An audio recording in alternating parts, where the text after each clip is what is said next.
একদিন চতুর নামের এক ধূর্ত শিয়াল ধান ক্ষেতের পাশ দিয়ে হাঁটছিল। সোনালি ধানের দোলা দেখে তার চোখ চকচক করে উঠল। সে হাসতে হাসতে বলল, আহা, কি মজার ধান! আজ একটু দুষ্টুমি করি।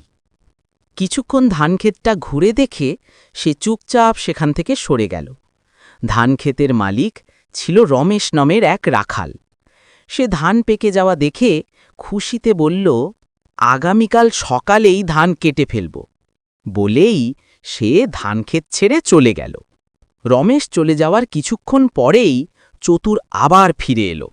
সে চারপাশ দেখে ধীরে ধীরে ধানের ভেতরে ঢুকল। এখনই ঠিক সময়, বলল সে চুপিসারে। তারপর তাড়াতাড়ি ধান কেটে মাথায় তুলে নিয়ে ছুটে গেল নিজের গুহার দিকে।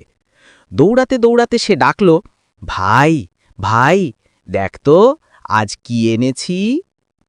আরেকটা শিয়াল বেরিয়ে এসে অবাক হয়ে বলল, এই কি করেছিস? ধান মাথায় করে আনছিস?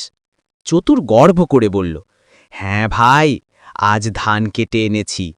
আজ আমরা দারুণ মজা করব। ওদিকে কিছুক্ষণ পর রমেশ ধান খেতে ফিরে এসে হতবাক হয়ে গেল। সে চিৎকার করে বলল, হায় হায়, আমার ধানগুলো সব কেটে নিয়ে গেল।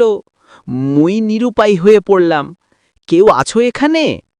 কিন্তু আশেপাশে কেউ ছিল না। একটু ভেবে সে বলল, এটা নিশ্চয়ই শিয়ালের কাজ। রমেশ সরাসরি বাঘমামার কাছে গিয়ে বিচার চাইল। বাঘমামা বললেন, এই কাজের শাস্তি হবে, ওদের ধরতে হবে। বন জুড়ে খবর ছড়িয়ে পড়ল। বাঘমামা গর্জে বললেন, চুরি করলে শাস্তি পেতেই হবে। চতুর ভয় পেয়ে বলল, মামা, আমরা ভুল করেছি, দয়া করে মাফ করে দিন। রমেশ বলল, এবারের মতো ক্ষমা করলাম, কিন্তু ভবিষ্যতে যেন না হয়।